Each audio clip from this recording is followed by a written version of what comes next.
Hi friends, it's Kimberly again. I wanted to go ahead and do a very quick tutorial on how to do the reverse applique mug mats. I've already gone ahead and stitched out the placement lines, and I'm going to tape the applique material down first.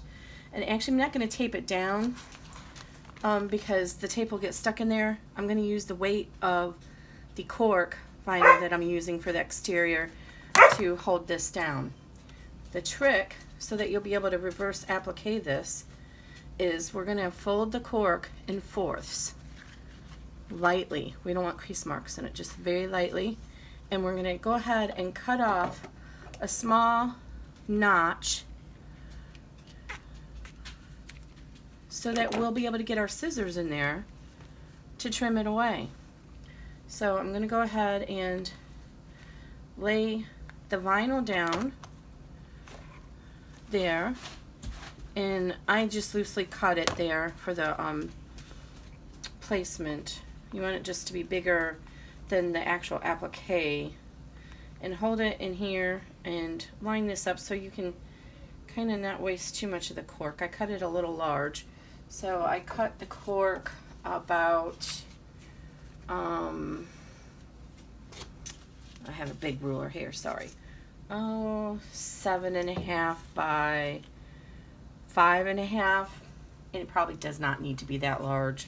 The applique is 4 by 3 3/4, so you'll just measure for your experience based on the lines. I just was cutting this upstairs, so I just made it a little big. So now I'm going to tape the cork down in a couple of places, and so now we have the line, an established area to be able to cut it, and the weight of the cork is going to hold the applique down. Now you can do this with fabric, so if you refer to the tutorial, I show you how to do it with fabric. I'm going to go ahead and stitch the tack down now. So this is reverse applique. We are actually going to cut. Ooh, I got that very, very close. You'll pay more attention to that. I did not place it well in the hoop, so it actually cut a little bit into the heart. Do you see that? So be more careful than that. Place it a little bit, make sure it's centered. I didn't do that, but it's going to be okay. So now we're going to take and use, I like these Kai bent handled scissors, and we're going to trim away the inside of the applique piece and just trim it as close to those stitches as you can get, just like any other applique. You don't want to cut the stitch line, but you want to get as close as you can so you don't have fuzzy pieces of material or cork or vinyl sticking past your satin stitching. Now, if you are going to use fabric for this step, you're going to want to use some interfacing on that fabric, or what I do is I actually just use under. Obviously on cork, I'm not going to iron it down, but if I put a piece of wonder under, or you can use Heat and Bond Light, it helps keep the threads from fraying when you cut the applique, so that when the needle is hitting that fabric over and over doing that satin stitch, it helps it not to fray. And I think I'm happy with this. I'm going to trim just a little bit more here. And the cork cuts really easily. Some of the other vinyls are a little bit more sticky to cut. And if you are a resourceful person, you could always take the applique step out of the design and put it into your cutting software, and then cut out your applique shape on your cutting software. So there we go. And I'm not going to finish this for you. I just really wanted to show you that piece. It's going to go ahead and do all the satin stitching now. And when it's all done doing that, I'm just going to go ahead and put the backing on it just like you would a snap tab. I'm going to take the hoop off and tape it to the back, and I'm going to put that backing on so this pretty side is facing out, so it'll be reversible. And this is Cork, and this is the cheaper stuff from Hobby Lobby. It does have a soft kind of a fabric-y lining on the back of it here.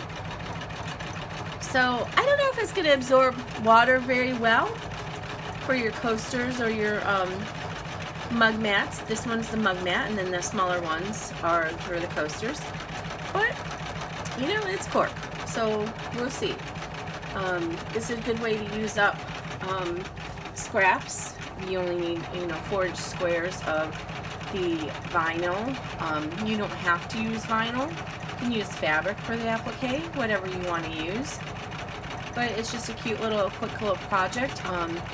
Be perfect for somebody who likes to play cards. I did try to find some card fabric from Joann's just for this project, and I could not find any.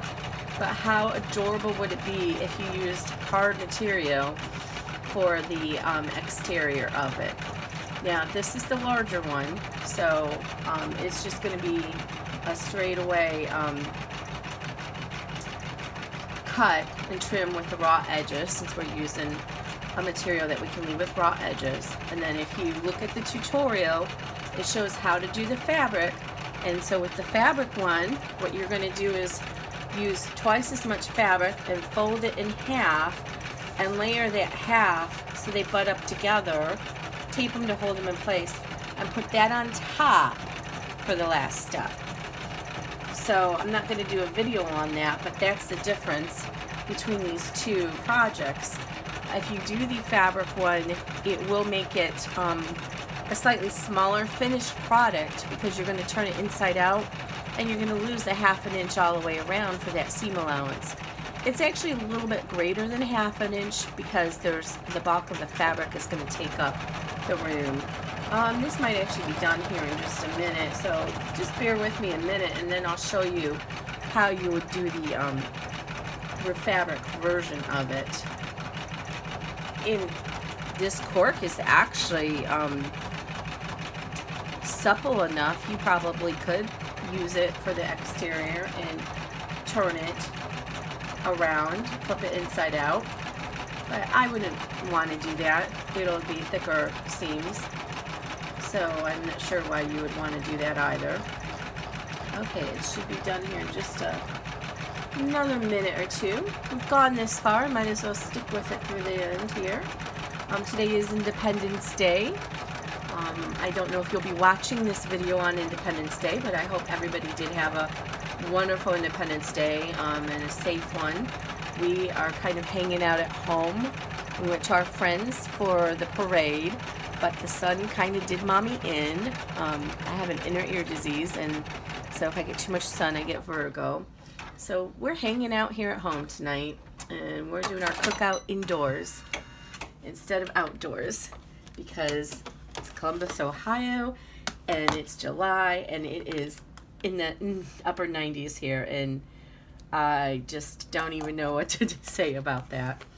There we go. So even though I didn't line up my circle there with my little notch, and you just want to cut a small little amount to get your needles in there. Second time I did this and messed up, but it still turned out okay. It got caught in there. It looks great.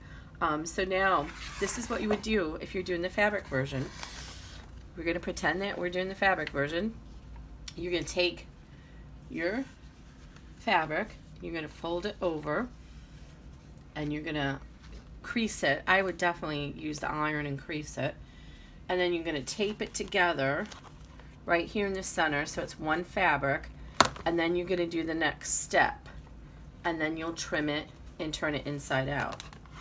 And this time, and you can see how the extra applique in there, you could go a little bit shorter if you wanted to. You just need to make sure you have a good 3/8 inch around where that circle is going to be, the heart is going to be. So I'm going to go ahead and line up to cover this, but I'm going to go ahead and just, I got a little bit less down here, so I'm going to match this up with what's already there and tape it down.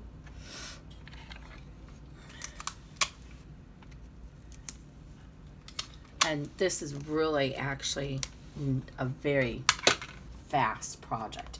You could whip these out and do these for Christmas presents, a set of 4 of them, and you know, I don't know how long has it been now. It says 3 more minutes left. I'm not sure why it's 3 more minutes. I don't think it should be 3 minutes. What, 10 minutes maybe, a mug rug. So an hour tops for a set of 4 of these. Imagine how cute they would be if you got some of the multicolored cork from some of the other vendors online. So Sweetness sells it. There's another cork site, Cork and More maybe, on Facebook, and they sell it. It'd be really, really cute. I'm kind of cheap. That cork is like $30 to $60 for a half a yard, and I would reserve that for handbags or wallets, that kind of thing. And I do 2 stitches around. It's partly decorative, and it's partly for stability. If you just do 1 stitch around, it's going to be much more likely to get torn or come unsewn. So I did 2 stitches around, 2 bean stitches around. And then it's just going to be like a snap tab. We're going to take this off and we'll trim it and it'll be done. Just, it says 2 more minutes. Might as well stick with us and finish it off here.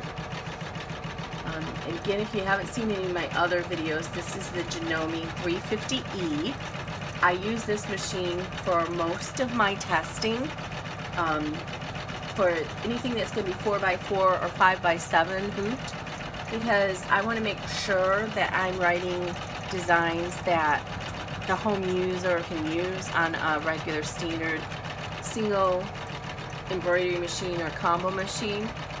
The 6 needle machine I have upstairs is so powerful. It can just plow through many layers of vinyl, and if I only used that to digitize my designs, y'all are just going to be having trouble after trouble and emailing me and saying, hey, this is not working, this is a bad design, and I don't want that.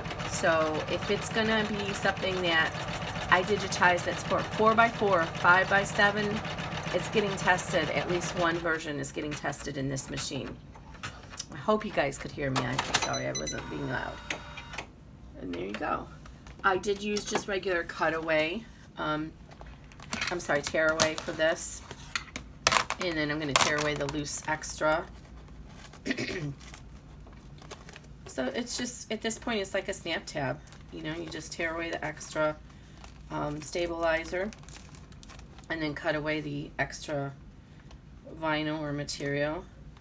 I think I'd be hesitant to use standard vinyls on this because I think they would be a little bit slick on the table, and somebody goes to put their glass down, it would be more likely to slide around. So save the pretty vinyl for the interior and use cork or some other type of heavy canvas or reinforced quilting cotton for the exterior. Now if you're using quilting cotton, in addition to the Wonder Under, for the top of it, you might want to consider interfacing it with something like Pellon SF101 to give the fabric more body. But for the backing of it, if you're going to do the turned version, you don't need anything else on that because you're going to have 2 layers of fabric already. So now pay attention to what you're doing instead of talking, and trim, you know, just I believe that's about 1/8 of an inch. Just try to make it even all the way around.